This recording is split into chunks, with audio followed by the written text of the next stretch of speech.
Alors tout d'abord un grand Mazel Tov, un grand Mazel Tov à Rabbi Daniel, Rabbi Shlomo, le nom de famille, je sais quoi, Monsieur Ayash, Rabbi Shlomo, un grand Mazel Tov aux deux papis, bonne santé pour la maman, pour le papa, pour le bébé, chez Tiskou, la Nisso, Bébrito, chez l'Avram Avinu, Berito, Bismano. Amen. On n'a pas dit quand même comment ils sont faits. Bon, c'est pas. On attend le vision. Dis-moi, en hébreu on dit Merchotani, et en français, les compères. Alors, Un compère. on va mes amis continuer le Sha'arei Teshuvah de l'année dernière. Deux comptes de père, c'est ça? Puisqu'on est Be'ezrat Hashem, mois des Loul, on arrive à Rosh Hashanah, Yom Kippour, c'est le moment de Teshuvah. On va essayer de voir ce qu'on dit des Chachamim pour revenir vers Hashem Be'emet.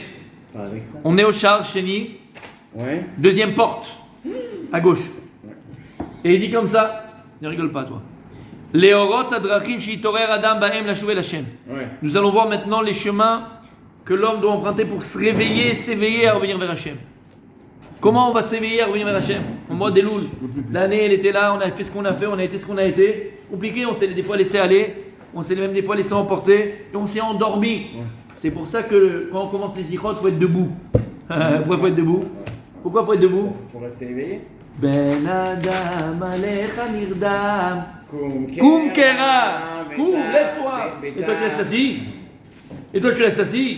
T'as compris pourquoi il faut être debout? Faut comprendre ce qu'on dit. Réveille-toi. Ben Adam Alecha Nirdam Azé Nirdam. Pourquoi tu somnoles? Pourquoi tu dors? Pourquoi tu fais la sieste? Alors ça c'est la vie mon tzaddik. Vous dites ça, c'est peur. Parce que c'est la vie. La vie elle fait qu'on s'habitue très vite à... Le pire ennemi du juif, c'est l'habitude. Voilà, à une situation, on s'habitue très vite à une situation, et puis la vie elle fait qu'on avance, et puis c'est ça, et puis on s'endort, et puis on oublie l'essentiel. Voilà. Donc là, Beth Hashem, on va essayer de voir tous ensemble et revenir à l'essentiel. Comment revenir à l'essentiel? Exactement. Et il dit sache.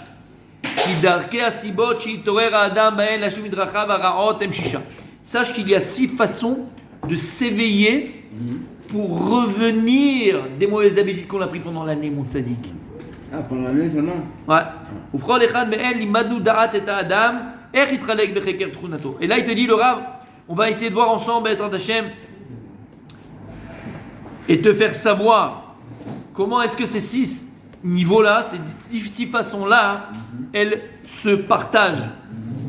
Et que tu puisses comprendre et surtout écouter avec compréhension. Parce qu'il y a des gens qui sont là. Au cours, je parle pas de chez nous, en général, tu vas à un cours, tu es là, mais bon, c'est pour te sentir bien pour toute la journée. Tu vois, j'ai fait ma BA, j'ai fait une bonne action. À quoi ça sert? Combien de fois on le répète? À quoi ça sert? Il faut mieux que tu restes 10 minutes, mais ces 10 minutes, tu étais là et tu as essayé de t'investir, de comprendre, de prêter l'oreille pour comprendre ce qu'il y a écrit, pour essayer de te changer, de te transformer, que de rester pendant 1 heure et que tu as mangé des croissants et des pains au chocolat trempés dans le choco. Ça ne servait à rien. Venaïr lahem ozen nishma askel veyadoa. Ikarim yekarim. Et il dit on va essayer de t'éveiller, éveiller ton oreille à écouter et à comprendre et à savoir. Parce qu'il y a 3 choses mes amis. D'abord il faut écouter. Et je répéterai jamais assez. Là je donne cet exemple parce que moi ça a marché. Bémet, ce qui m'a beaucoup fait grandir, énormément, je pense que c'est le plus, c'est que Bémet, j'ai beaucoup écouté, beaucoup. Et de tout le monde, hein. Même des fois quand j'étais invité, tu vois, invité, bon, je ne jamais invité, mais j'étais à la synagogue où il y avait une askar chez l'Oneda, d'accord, bon, où les Abdi, non, même pas un rab, même quelqu'un d'une famille qui a parlé, il dit des choses intéressantes. Écoute, parce que je t'assure des fois d'abord, et je notais après, je rentrais à la maison quand c'était intéressant, je renotais l'histoire, je renotais le mécor, il disait, mais des fois c'est des choses très belles, très jolies, et tu vas voir sur place, parce qu'en vérité, c'est le même principe que la parnassa. La Torah c'est le même principe que la parnassa, c'est une de bracha en vérité. Une fois j'étais, je me rappelle, à Beit Vegan, et j'avais mal à la jambe, donc j'avais du mal à marcher, et je devais partir d'un endroit, du même quartier d'accord, pour rentrer chez moi, mais c'était à pied, ça mettait 10 minutes, en voiture ça venait 2-3 minutes. Et je ne pouvais pas marcher, donc j'essayais d'arrêter un taxi. Et donc j'arrête un premier taxi, il s'arrête, il me dit pour où? Je viens à l'adresse. Je lui dis mais c'est là, il me dit même pas, il part. 1, 2, 3, 4, je ne pouvais pas marcher. C'est pas possible, quoi, ça me faisait mal, tu vois. C'est pas possible. J'attends peut-être le 8e taxi, j'arrête. Et là, c'est un arabe. C'est un arabe. Il s'arrête, il me dit où tu vas? Je lui dis là-bas. Il dit monte. Je lui dis c'est quoi? Je lui dis ça fait 8, t'es le 8e ou le 9e, personne ne voulait me prendre. C'est ce qu'il m'a dit lui. Regarde ce qu'il m'a dit. Il m'a dit Ta'amin, il s'est pas. Ta'amin. Emlo ma'aminin b'Hashem. Comme ça il dit. Emlo ma'aminin b'Hashem. Il dit Mishi ma'amin b'Hashem. Il dit Bémet, il m'a dit Dieu, Hachem, il t'a mis sur mon chemin. Juste t'accompagne jusqu'à là-bas, c'est tout. Plus que ça, il m'a dit Hachem, il t'a mis sur mon chemin. L'arabe, il me dit ça. Hachem, il t'a mis sur mon chemin. Je vais t'amener là où tu dois aller, et là-bas, j'aurai peut-être une autre course que plus encore que toi. Ce que Dieu il amène, il faut prendre. Ça, maintenant, j'ai payé 5 shekels, 6 shekels, le gars, c'est rien du tout. C'est qui m'a fait un moussard à Skel? Mais non, mais des fois, je sais pas d'où il vient. Chokhma bagoïm ta'amin. C'est là. Chokhma bagoïm ta'amin. Moi, je vais rencontrer des non-juifs avec beaucoup de chokhma. Ça veut rien dire, tu comprends des fois. Et lui, il a fait un moussard, le gars. Combien ils ont pas voulu me prendre? Ah ben, quel moussard? Parce que tu sais pas où ça va t'amener. Des fois, c'est des petites choses qui vont t'amener à des grandes choses. D'accord? Tu vas rencontrer un type pour une petite affaire de rien du tout, tu vas gagner 100 shekels sur cette affaire-là. Mais de cette affaire-là, où tu es parti signer, faire le machin, le budget, tu as rencontré d'autres gens qui vont te faire un building. Exactement. Mais c'est ça qui m'a appris ce gars-là. Fantastique. Et j'ai voulu retranscrire ça aussi. Dans quoi? Dans la Torah. C'est pareil. Le gars dans la Torah, il veut étudier avec le Rabbi Yosef. Hachem il t'amène. Prends ce que tu peux prendre. Tu vas à un truc, t'entends une bar mitzvah, le type il a fait une super dracha. Prends la dracha. T'as compris ce que je veux te dire? Et si Hachem il voit que t'es mishtadel, même sur a priori des petites choses. A priori c'est des petites choses. Et tu vas, tu réécris, tu gardes, tu vas chercher. Que de je me suis là, je lui ai donné comme ça. Même si c'était un brel. Même si au départ c'était un brel. La leçon de Ben Arabe, elle est fantastique. Et t'as vu cette leçon? Oui, mais de là j'ai appris ça même pour la Torah.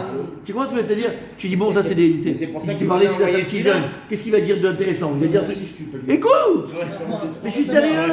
C'est pour ça qu'il vous a envoyé ce chauffeur-là. Pour apprendre ça, Bien sûr. pour le répéter. Bien sûr. Et t'as compris le moussard? T'as compris ce moussard Askel? T'as compris ce moussard Askel? Ça change une vie. Dans la Parnassa, dans la Torah. Apprends. Alors il dit Lishmoa d'abord le Rav. Il faut d'abord écouter. Et les gens ils sont là, ça fait 20 ans, ils sont là. Il dit mais j'avance pas, je grandis pas, j'évolue pas, ou là ça me plaît pas, ou il n'y a pas de goût. Mais dis-moi, t'étais au cours de Gemara, t'as jamais prêté l'oreille au cours de Gemara, t'étais là parce qu'il fallait pas de la Gemara, et tu dis à tous tes copains je fais de la Gemara le matin, moi, ça y est alors. Zarma, tu fais de la Gemara toi? Ouvre tes oreilles. Qu'est-ce qu'il y a écrit que quand il dit Shlomo Ameler? Ouvre tes oreilles.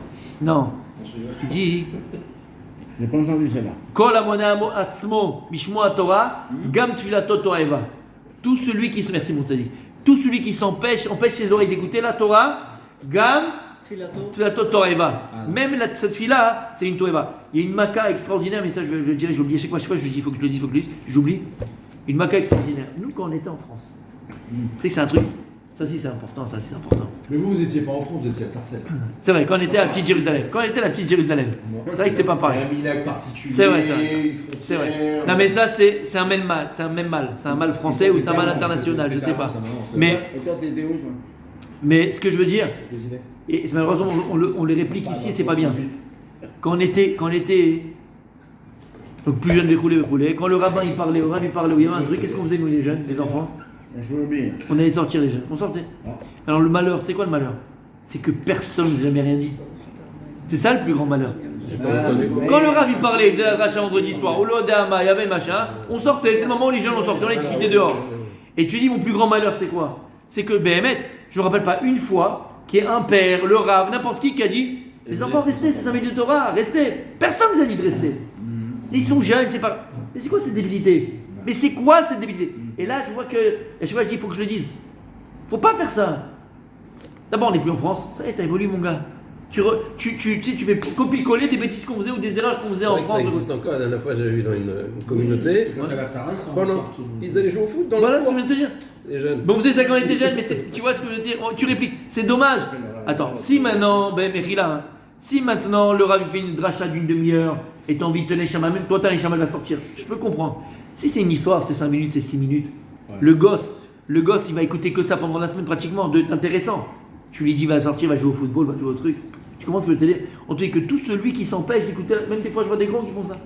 Pendant le truc, le gars, machin, après il va avoir des trucs, il va partir. Tu commences à dire, tout celui qui empêche ses oreilles d'écouter la Torah, gam tu la Torah, c'est une mida, quelle mida. Toi tu t'empêches d'écouter mes paroles. Alors moi j'ai pas envie d'écouter les paroles, il dit Kadosh Baruch. Même ta prière c'est une abomination, il dit Kadosh Baruch pour moi. Fais attention à ça. Quand il y a un Dvar Torah près de l'oreille, ou bien le truc qui parle, tu vas commencer à discuter toi. Et prends ce que tu peux prendre. Surtout, on sait, on est tous ma'amenim les ma'amenim, on est tous croyants, fils de croyants, Baruch Hashem. C'est très bien que si tu vas écouter ce que tu vas écouter maintenant, c'est parce qu'il y a un message qui t'est passé à toi. Combien de fois ça arrivé que tu as eu ça, et juste quand tu arrives, c'est sur ça qui parlera, sur ça et que machin, ça c'est pas possible. Tu comprends ce que je veux te dire? Or zaroua la tzadik l'israël misimcha. Meoro shel olam. La lumière du monde est arrivée, monsieur Harosh. Quelqu'un qui mérite un grand Mazal Tov. Voilà, il est là. Ils sont là. Les deux compères. La lumière du monde. Alors c'est pour ça que c'est important, Rabbi. Son compère. Monsieur Harosh, c'est pour ça que c'est important d'écouter. Après, ça suffit pas d'écouter. Il faut quoi? Askel. C'est quoi Askel? C'est faut réfléchir. T'as écouté quelque chose d'intelligent? Ah ouais? Avant, il s'appelait. C'est pas encore intégré. Réfléchir d'abord. Réfléchis sur la chose. Comprends ce que le Rabbi a voulu dire. Comprends le Dvar Torah. Comprends le Limoud. Comprends ce que tu fais. Comprendre. Ça sert à rien d'écouter si tu comprends pas. Faut comprendre. Et après, c'est chacun à son niveau, la compréhension. Veyadoa. C'est quoi Veyadoa, ce que tu as dit? C'est intégrer, donc appliquer. T'as compris ce qu'il a dit, Laura? Faut écouter, faut y réfléchir, et après, faut le vivre. Les chol kelsel drushim nirkaim. Il dit Vioter mehema bni izer lashu bechol yom benavshecha letaher. Il dit le plus important, mon fils, c'est que tous les jours tu fasses attention. Lashu, qui ne tombe pas. Tu sais, c'est comme si tu es à la maison. Tu as sorti une boîte d'olives. Bon, tu as dit, c'est quoi, demain je l'arrange. Bon, demain je l'arrange. Une boîte d'olives, c'est pas grave. Tu l'as laissé. Le lendemain, tu sors la mayonnaise. Bon, c'est quoi, demain je l'arrange. Après, tu as sorti. À la fin, tu as tout la cuisine qui est en veux-tu, en voilà, en dessous. Pourquoi? Si tu avais le premier jour rangé au fur et à mesure des choses, chaque chose sera à sa place. C'est vrai qu'il y a eu un balagan montané, mais tu as remis à sa place. C'est pareil. Qui ne faute pas, mon fils? Qui ne tombe pas, mon fils? Qui ne regarde pas la phénix au feu, les minettes qui sont sur leur voie? Qui ne fait pas ça à Phoenix? Tout le monde fait ça à Phoenix, c'est connu. Mais Emma, Si on regarde, elle nous regarde. si maintenant, t'as vu comment on le réveille, t'as vu comment on l'allume? C'est tout, il n'y a que Phoenix. T'as compris? Celui avec qui a Phoenix. T'as vu ou pas? T'as compris ou pas? Mes Tu oreilles, ne réveilles que comme mes ça. oreilles, elles sont accrochées à votre bouche. Même si je peux autre chose. Papa. C'est ça que je voulais entendre. Et c'est ça qu'il dit, la chou becholium. T'as fait des problèmes, t'as fait des fautes, t'es tombé, t'es flanché, t'as fait. Avant l'essentiel, c'est quoi? C'est de ranger. C'est pas que c'est très important là, Idbo. Des doutes. C'est le mois en plus, c'est lui, hein. C'est très très important les doutes. Tellement important. C'est le mois de la bonne. C'est quoi? Tu sais, on a tendance, mais c'est comme dans les relations humaines, tu vois, dans les relations roulées. Même avec un ami ou dans la famille roulée. Tu sais, il y a une petite embrouille. Qu'est-ce qu'on fait les Tunisiens? On n'aime pas, tellement qu'on n'aime pas les embrouilles qu'on ne veut même pas les. Vous entendre. Non! Qu'on ne veut même pas les. Les connaître. Non! Écoutez. Non! Les confronter. Les régler! Des fois, c'est un petit truc. Bon, on dit, tu sais, voilà, c'est fini. On laisse. Et à la fin, pas boule de neige, avalanche. C'est bête! Placement de table. Là, tout de suite, on a trop tendance à laisser les choses pourrir. T'as compris ce que ça veut dire? Rabbi Denis, on a trop tendance à laisser les situations pourrir. Si tout de suite il y a un machin, tu dis tout de suite. Regarde, ça dit, ce que tu m'as dit, ça m'a un peu vexé. C'est fini, ça y est, c'est passé. Mais j'ai aucun problème avec toi, mais regarde juste ça. Hop, c'est fini, ça y est, c'est passé. Tu vois, ça règle le problème tout de suite. Comme au boulot, les gens, ils laissent traîner. À la fin de l'année, il a un contrôle fiscal comme ça, il n'a pas accompli les papiers. Tu comprends? Il ne faut jamais laisser traîner ou pourrir une situation. C'est ce qu'il dit ici le Rav. C'est extraordinaire. La chou becholium, nafshira letaya. Tous les jours, fais de beau des doutes. Tous les jours, fais le ménage au-dessus, devant ta porte, et repars à zéro. Et on recommence, on avance. Mais si tu laisses pourrir une situation, après c'est complexe, c'est très difficile. C'est comme si tu une tâche sur une gazinière. Si tu la laves tout de suite, elle part. Et si tu laisses sur le tissu pendant des années, vas-y, c'est au bon micro, à la javel, et des fois, il faut même, ça enlève la couleur. Au bourrin, espèce de bourrin, ouais, c'est le bourrin. C'est quoi, tu fais le bourrin d'ailleurs. Pourquoi tu. Alors fais-le tout de suite. T'as compris ce que ça veut dire? Continue demain.